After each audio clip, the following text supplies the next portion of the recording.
जय यीशु की। मैं हूँ प्रियंका डामोर और आप देख रहे हैं रेडियो बेतास एशिया की हिंदी सर्विस। कलीसिया समाचार में आप सभी का स्वागत है। कलीसिया समाचारों में प्रमुख है। पोप फ्रांसिस ने कहा, युवा और बुजुर्गों का मिलन ही मानवता को बचाएगा। म्यांमार सरकार की कार्रवाई पर कार्डिनल बो ने चिंता व्यक्त की। महाधर्माध्यक्ष एंग्लोस ने कहा, मिस्र के चर्च में लगी आग ने स्थानीय कॉप्टिक समुदाय को तबाह कर दिया। रूसी कब्जे वाले यूक्रेन क्षेत्र में विदेशियों को मौत की सजा। FABC अध्यक्ष ने डिजिटल दुनिया में शांति के लिए सिग्निस की चिंता की सराहना की। केरल के कैथोलिक आर्चडायसिस ने विरोध करने वाले मछुआरों के साथ एकजुटता व्यक्त की। केरल में विभिन्न संप्रदायों से संबंधित ईसाइयों ने मृत्यु के बाद अपने शरीर को मेडिकल कॉलेज को दान करने की अपील की। भारत की संघीय सरकार ने ईसाइयों के उत्पीड़न से इनकार किया। SCC के एनिमेटरों ने झारखंड और बंगाल क्षेत्रों में एक मीडिया टीम बनाने की योजना बनाई। रेडियो वेरितास एशिया आपके लिए लेकर आए हैं RVA mobile app. RVA mobile app पर हमारे विभिन्न प्रकार के कार्यक्रमों का लाभ लें, हमसे जुड़े और एशियाई ईसाईयत की आवाज का हिस्सा बने। आज ही ऐप स्टोर एवं प्ले स्टोर से RVA मोबाइल ऐप डाउनलोड करें। अब जानते हैं समाचार विस्तार से। पोप फ्रांसिस ने कहा, युवाओं और बुजुर्गों का मिलन ही मानवता को बचाएगा। पोप फ्रांसिस ने वृद्धावस्था के मूल्य एवं विश्वसनीय गवाह को अपनाने के लिए पीढ़ीगत अंतर को दूर करने हेतु प्रोत्साहित किया। उन्होंने अपने साप्ताहिक आम दर्शन समारोह में वृद्धावस्था के अर्थ और मूल्य पर अपनी चर्चा जारी रखी और युवाओं को बुजुर्गों के विश्वसनीय गवाह को अपनाने के लिए पीढ़ीगत अंतर को दूर करने हेतु प्रोत्साहित किया। इसी के मद्देनजर पोप फ्रांसिस ने ट्वीट कर सभी विश्वासियों से समय के आयामों के साथ बुजुर्गों और बच्चों को आपस में मिलने और बात करने के महत्व को समझाया। म्यांमार सरकार की कार्रवाई पर कार्डिनल बो ने चिंता व्यक्त की।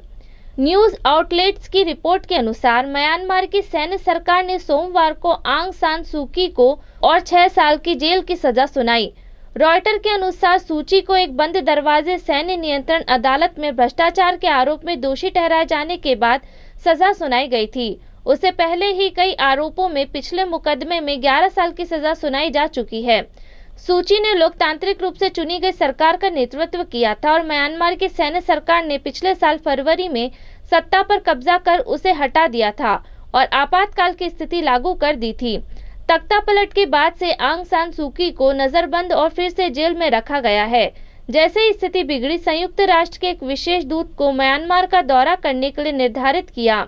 अंतर्राष्ट्रीय समुदाय ने म्यांमार के सैन्य तख्ता पलट की क्रूरता की निंदा की है।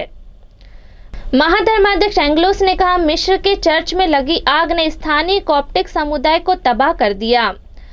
लंदन के कॉप्टिक आर्चबिशप ने ईसाइयों से मिस्र में चर्च में आग लगने से पीड़ितों के लिए प्रार्थना करने का आग्रह किया है।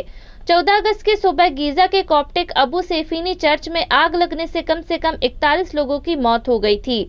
मृतकों में 3 से 16 साल की उम्र के 18 बच्चे बताए जा रहे हैं और दर्जनों लोग घायल हुए हैं। माना जा रहा है कि आग बिजली में लगी आग के कारण लगी है। महाधर्माध्यक्ष एंग्लोस ने प्रधानमंत्री को उस त्रासदी के बारे में बताया जो उस समय हुई जब उपासक रविवार पवित्र मिस्सा के लिए एकत्रित हुए थे। महाधर्माध्यक्ष एंग्लोस ने कहा कि आग परिवार और पूरे समुदाय को नष्ट कर देगी। रूसी कब्जे वाले यूक्रेनी क्षेत्र में विदेशियों को मौत की सजा। ब्रिटेन के 5 लोगों ने पूर्वी यूक्रेन में एक रूसी परोक्षी अदालत में रूस के खिलाफ यूक्रेन की सेना के साथ लड़ने वाले भाड़े के सैनिक होने से इनकार किया है। तथाकथित डोनेस्को पीपल रिपब्लिक ट्रायल में मुकदमा लड़ाई और बड़े पैमाने पर लापता होने की खबरों के बीच हुआ है। अंतर्राष्ट्रीय चिंता के बीच डॉन हर्डिंग, डेलन हेली और एंड्रू हिल तथाकथित डोनेस्को पीपल रिपब्लिक की अदालत में पेश हुए।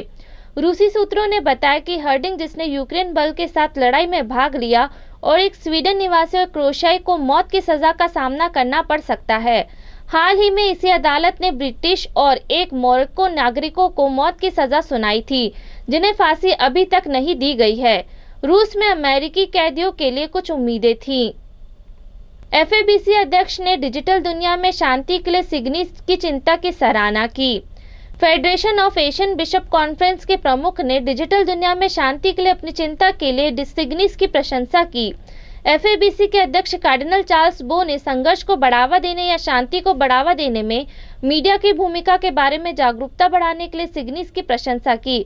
उन्होंने कहा कि मीडिया परस्पर जुड़े हुए दुनिया के डिजिटल गांव में संघर्ष और शांति की स्थापना में एक मजबूत भूमिका निभा रहा है। छठा सिग्निस वर्ल्ड कांग्रेस 2022 वर्तमान में 16 से 19 अगस्त तक दक्षिण कोरिया के सियोल में जेसुइट द्वारा संचालित सोंगांग विश्वविद्यालय में चल रहा है, जिसका विषय डिजिटल वर्ल्ड में शांति है। सिग्निस संचार मीडिया में पेशेवरों के लिए आंदोलन का एक वैश्विक निकाय है।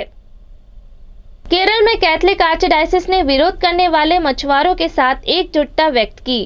केरल में त्रिवेंद्रम के लैटिन कैथोलिक आर्चडायसिस ने 16 अगस्त को मछुआरों के साथ एकजुटता में काला दिन मनाया, जो अपनी आजीविका और तटीय क्षेत्रों की सुरक्षा के लिए लंबे समय से विरोध में लगे हुए हैं। महाधर्म प्रांत की सभी पल्लियों ने सुबह की पवित्र मिस्सा के बाद काले झंडे लहराए। आर्चडायसिस के विकास जनरल फादर यूजिन परेरा ने कहा, विकास के नाम पर मछुआरों को सरकार द्वारा उनकी आजीविका और आवास से वंचित किया जा रहा है। हम इसका विरोध कर रहे हैं। प्रदर्शनकारियों की 7 मांगे हैं, जिसमें विजिजम बंदरगाह पर निर्माण को तत्काल रोकना, तटीय भूमि को हथियाने वालों के खिलाफ कार्रवाई, निर्माण परियोजना और प्राकृतिक आपदाओं के कारण जमीन और घर गंवाने वाले मछुआरों के पुनर्निवास की मांग शामिल है। क्षेत्र के युवा बाइक रैली में काले झंडे लेकर आए, जबकि कई मछुआरे मछली पकड़ने वाली नाव और जाल लेकर आए। केरल में विभिन्न संप्रदायों से संबंधित ईसाइयों के एक समूह ने मृत्यु के बाद अपने शरीर को मेडिकल कॉलेज को दान करने की अपील की। केरल के विभिन्न संप्रदायों से संबंधित ईसाइयों के एक समूह ने चर्चों में सुधार और अंग और शरीर दान को बढ़ावा देने के अपने प्रयास के तहत चर्च दफन का लाभ नहीं उठाने का फैसला लिया है। केरल के व्यावसायिक राजधानी कोची में नागरिक विरोध प्रदर्शन के लिए एक लोकप्रिय स्थल वाची स्क्वायर में 14 अगस्त की सभा में कैथोलिकों ने 90% से अधिक का गठन किया। उन्होंने अपने शरीर को चर्च के कब्रिस्तान में नहीं दफनाने का संकल्प लिया।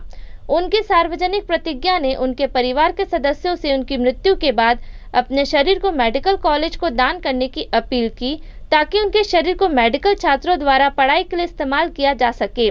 विभिन्न ईसाई संप्रदायों के एक छात्र संगठन संयुक्त ईसाई परिषद के तत्वाधान में सार्वजनिक समारोह का आयोजन किया गया था। भारत की संघीय सरकार ने ईसाइयों के उत्पीड़न से इनकार किया। भारत की संघीय सरकार ने ईसाइयों के उत्पीड़न को समाप्त करने की मांग वाली एक याचिका को खारिज करने की मांग करते हुए कहा, इसके पीछे एक छिपा हुआ तिरछा एजेंडा हो सकता है। 16 अगस्त को सुप्रीम कोर्ट को सौंपे गए अपने हल्फनामे में सरकार ने कहा कि ऐसी भ्रामक याचिका दायर करने के पीछे एक एजेंडा लगता है।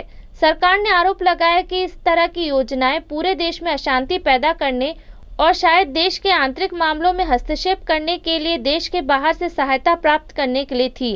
बेंगलोर के arch bishop Peter Machado national solidarity form of evangelical fellowship of India द्वारा दायर जनहित याचिका में कहा गया कि हर महीने ईसाई संस्थाओं और पुरोहितों के खिलाफ औसतन 45 से 50 हिंसक हमले होते हैं।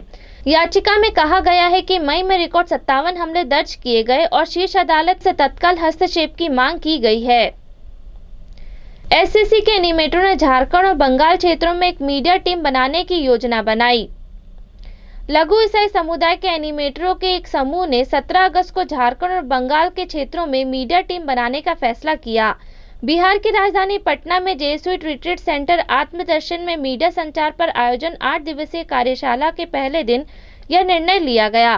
कार्यशाला में क्षेत्र के 10 धर्म प्रांत के 18 एनिमेटर भाग ले रहे हैं। Saint Xavier College of Communication Patna के प्रोफेसर सत्रों की सुविधा प्रदान करते हैं।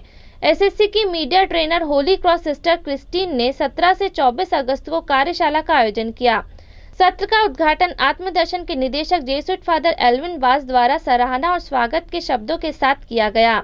इसी के साथ कलीसिया समाचार समाप्त हुए। अगली बार फिर मुलाकात होगी नई खबरों के साथ। नमस्कार।